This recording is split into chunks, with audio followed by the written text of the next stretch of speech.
prisão, e talvez houvessem outras pessoas presas com ele naquele lugar. Mas ele se encontra lá, no dia do Senhor. No dia que o Senhor ressuscitou dentre os mortos, Jesus aparece a João. E não aparece de qualquer maneira. Jesus aparece a João glorificado. Jesus aparece para João manifestando a glória celeste. João conheceu Jesus humano, o viu ressuscitado, mas agora tem uma experiência que nenhuma outra pessoa havia tido até aquele momento. João tem uma experiência, uma visão do Cristo glorificado, do Cristo celestial, do Rei da Glória. E é esse Jesus majestoso que se apresenta a ele. E o que acontece com João quando ele vê Cristo? Se ele foi aquele que deitou a sua cabeça no peito de Jesus, se ele foi aquele que provocou até ciúmeira em Pedro, ele poderia falar assim: Jesus foi meu amigo. Poderia olhar para Jesus e falar assim: como está, velho amigo? E aí, mano, valeu, como é que você está? Quanto tempo? Não. Quando João se encontra com Jesus, o texto diz que ele caiu aos seus pés. Houve temor, houve reverência, houve amor naquele homem. Porque essa era a ideia da tradição judaica. Quando a Bíblia fala em adoração no contexto do Antigo Testamento,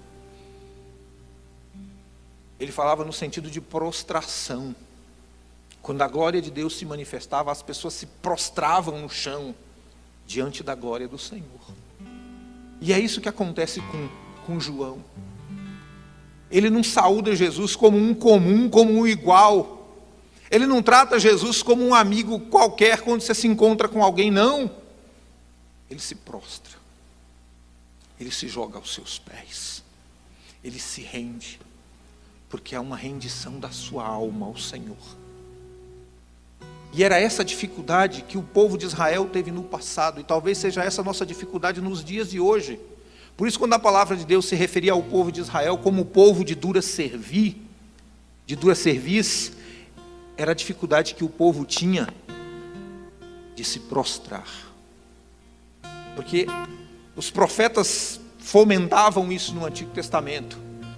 Era um povo que me louvava com os lábios, mas não se rendiam à minha presença. Era um povo que gostava de cantar ao Senhor, mas não era um povo que se dobrava ao Senhor.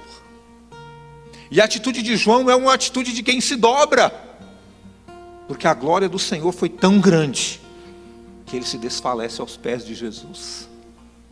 E aí o Senhor da glória estende a sua mão para ele, e é Jesus que toma João pela mão e o ergue. Eu não sei, meu querido, a situação que você está passando, o momento que você está vivendo. Talvez você não esteja como João, recluso, preso, exilado numa ilha por causa do Evangelho. Mas talvez você esteja exilado e sozinho, mesmo cercado de pessoas. Mas quando a nossa espiritualidade, que é fruto da nossa adoração ao Senhor, ela é tão profunda, ela é tão sincera, ela traz a presença do Senhor até nós. E a própria palavra de Jesus: eis que eu estou convosco todos os dias, até a consumação do século, ela se cumpre na nossa vida.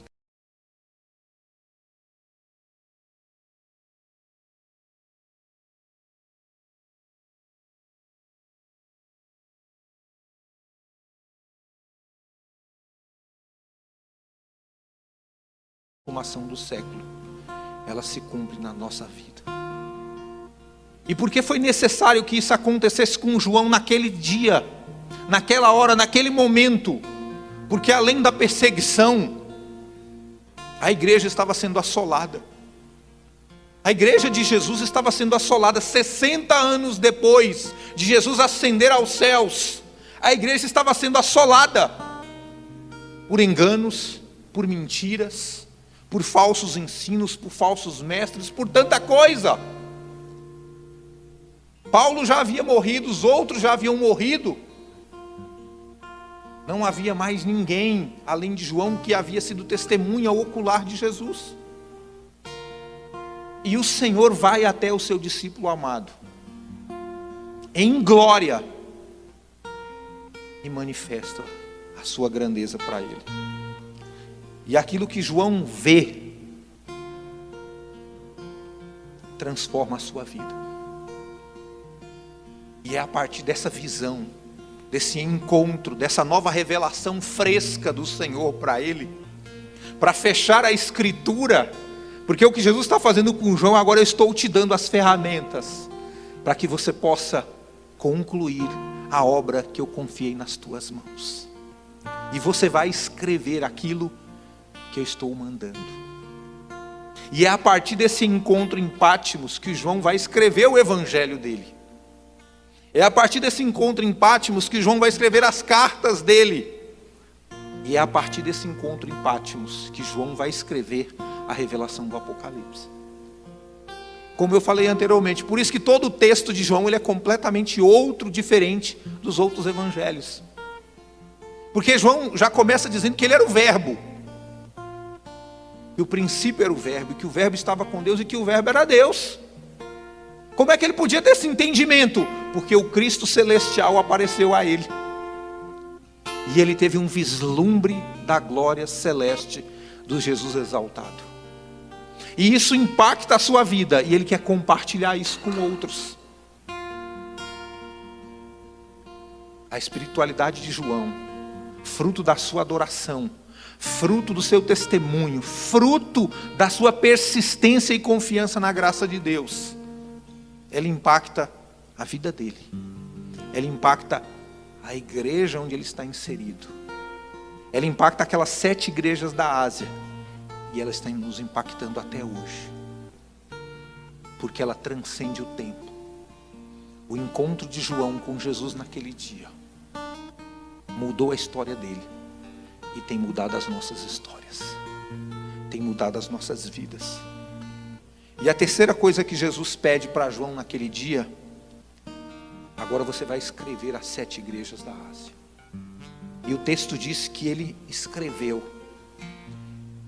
E a revelação que Jesus dá a ele, como eu disse, havia perseguição do império, havia opressão, mas também haviam outros movimentos doutrinários de corrupção, de desmando. O próprio João, numa das cartas dele, ele chega a questionar, porque havia na igreja um tal de Diótrefes, que queria ter a primazia da igreja, e ele escreve a Gaio para que tome cuidado com aquele camarada, porque haviam senhores da igreja, se assenhorando da igreja de Cristo. E das 7 cartas que ele escreve às 7 igrejas da Ásia, ele escreve a primeira. Das 7 cartas, só 2 não há repreensão, que é a igreja de Esmirna e a igreja de Filadélfia. Mas para a igreja de Éfeso, o Senhor diz a ela que ela abandonou o primeiro amor. Para a igreja de Esmirna não há repreensão. Para a igreja de Pérgamo, o Senhor diz a ela que ela comprometeu o seu ensino, a sua doutrina, e sucumbiu à doutrina de Balaão. A igreja de Tiatira, o Senhor diz a ela que ela tolera a imoralidade e permite que uma profetisa se levante como Jezabel no seio da igreja. Para a igreja de Sardes, o Senhor diz assim: as suas obras são obras mortas. Para a igreja de Filadélfia não há repreensão para aquela igreja. E para a igreja de Laodiceia, a igreja é uma igreja que está vivendo uma apatia e uma mornidão espiritual sem precedentes. Embora a igreja fosse uma igreja absurdamente rica humanamente falando. Mas o interessante de tudo isso é que quando Jesus manda João escrever estas cartas, Jesus está dizendo a João assim: escreve a minha igreja. escreve aqueles que foram comprados pelo meu sangue. Escreve aqueles que permanecem fiéis ao meu nome. Escreve, porque aquelas igrejas, naquelas localidades, elas estão sendo assoladas. Elas estão sendo trituradas, moídas, perseguidas, roubadas, maltratadas todos os dias. E muitos estão negando a sua fé. Mas a palavra do Senhor para João ela é minha igreja. Ela é minha. Eu a comprei com o meu sangue. Eu a remi com a misericórdia do Pai. Eu o selei com o Espírito Santo da promessa. E eu vou visitá-los. Eu vou visitá-los. Eu vou tocá-los. Eu vou passear no meio delas. Eu vou alegrar as suas vidas. Eu vou curar as suas feridas. Eu vou restaurar as suas forças. E eu vou derramar a minha graça e a minha unção sobre vocês. E a experiência que João tem naqueles dias, essa experiência do encontro com Jesus. Ele poderia ficar, eu estou em Pátimos, e o Senhor me visitou, o Senhor encheu a minha vida, restaurou a minha alegria, as minhas forças.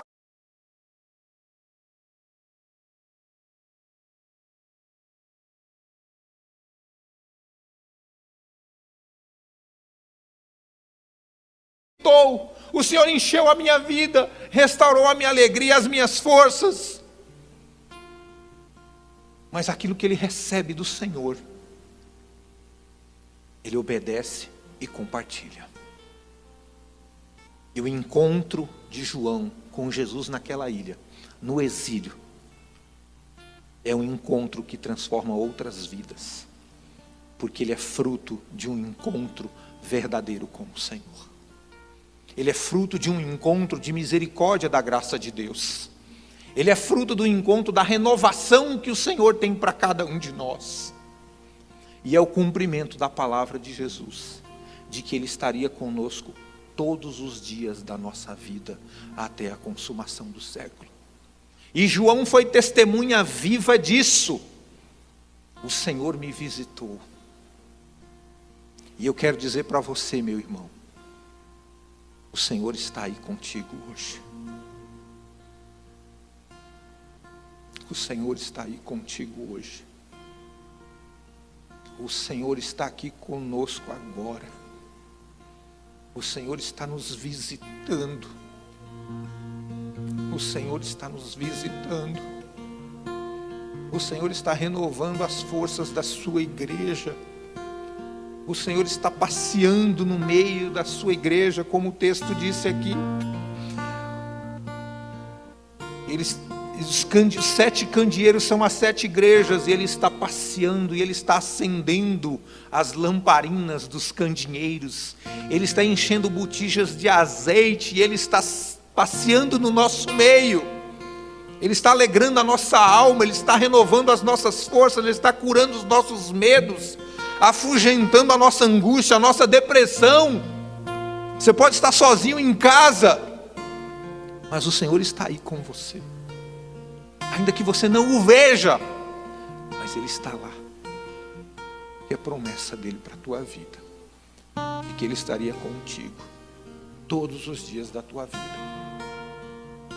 até que Ele volte, ou que você esteja com Ele, mas Ele estará sempre com você. Ele não vai deixar que a angústia tome